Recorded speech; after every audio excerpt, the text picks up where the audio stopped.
আসসালামু আলাইকুম। সুপ্রিয় দর্শক, সবাই কেমন আছেন? আশা করি সবাই ভালো আছেন। আল্লাহর অশেষ রহমতে আমি অনেক ভালো আছি। প্রিয় দর্শক শ্রোতা, আজ নতুন একটা ভিডিও বানাইতেছি। এই ভিডিওটা বানানোর একটা উদ্দেশ্য, আমার এক ভাই আমার কমেন্ট করেছে, ভাই আমি একটা মেশিন কিনুম, তো আপনার মেশিনটা কীরকম সার্ভিসিং দিতেছে, গাছগুলো কীভাবে কাটতেছে, মেশিনটা ভালো না খারাপ, এইটা জানতে চাইছে আমার কাছে। তো সুপ্রিয় দর্শক, যারা আপনারা গরু লালন পালন করবেন, মেশিন একটা গুরুত্বপূর্ণ একটা জিনিস। এই মেশিনটা খুবই দরকার।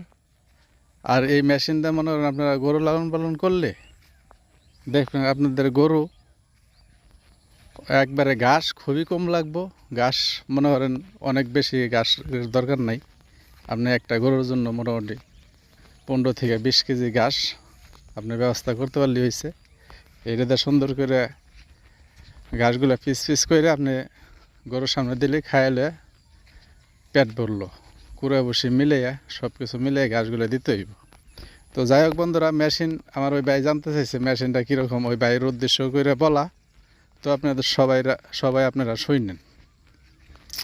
সুপ্রিয় দর্শক, এই মেশিনটা আমি কিনছি মোটামুটি বিগত 6 মাস ধরে। এই মেশিনটা কেনার একটা উদ্দেশ্য, আমার অনেকগুলো গরু আছে।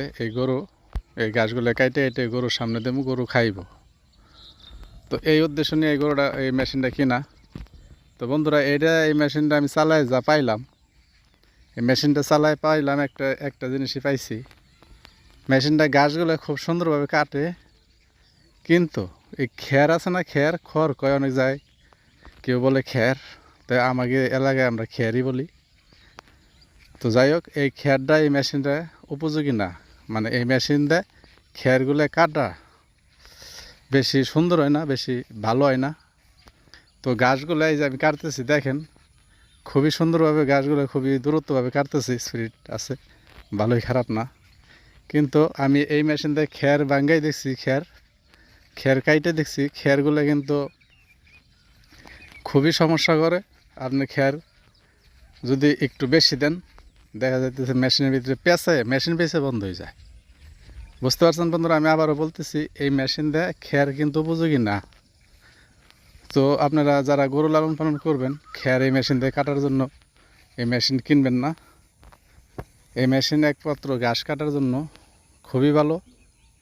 আপনারা যারা খের কাটবেন, ঘাস কাটবেন, তাদের জন্য এই মেশিন না। শুধু ঘাস কাটবেন, তারা এই মেশিন কিনতে পারবেন, কোনো সমস্যা নাই। এই মেশিন খুবই ভালো ঘাস কাটার জন্য। এই দেখেন কত দূরত্ব ঘাসগুলো কাটতেছে। তো যাই হোক বন্ধুরা, আমার বলার একটা উদ্দেশ্য, অনেক ভাই অল্প কিছু টাকা হাতে নিয়ে একটা মেশিন কেনার উদ্যোগ নেয়, 20-30 হাজার টাকা দেয়, মনে করেন চালানপাতি। উনি চিন্তা করে একটা মেশিন কিনলে দেখা যাচ্ছে 5টা গরুর খানা আমি 10টা গরুর খাওয়াইতে পারবো, এরকম চিন্তা ভাবনা করে কিন্তু মেশিনটা কিনে। তাই আমি এই খেরগুলো মনে করেন, এই খেরগুলো আমি এই মেশিন দিয়ে কাটতে পারি নাই। তো আপনারা যদি মনে করেন, আমি এই মেশিনের বৈশিষ্ট্য বললাম, এই মেশিনের কী কী কাম, কী কী মেশিনের উপকার, এটা আমি বললাম।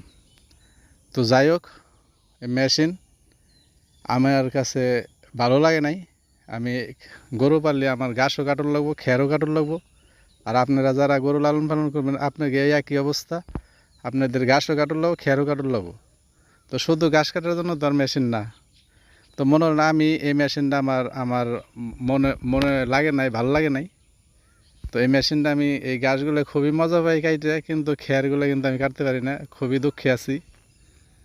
ইনশাল্লাহ আমার এই ঈদের পরে, গরু বাছুর বেচার পরে আমি অন্য একটা মেশিন আর একটা কিনুম।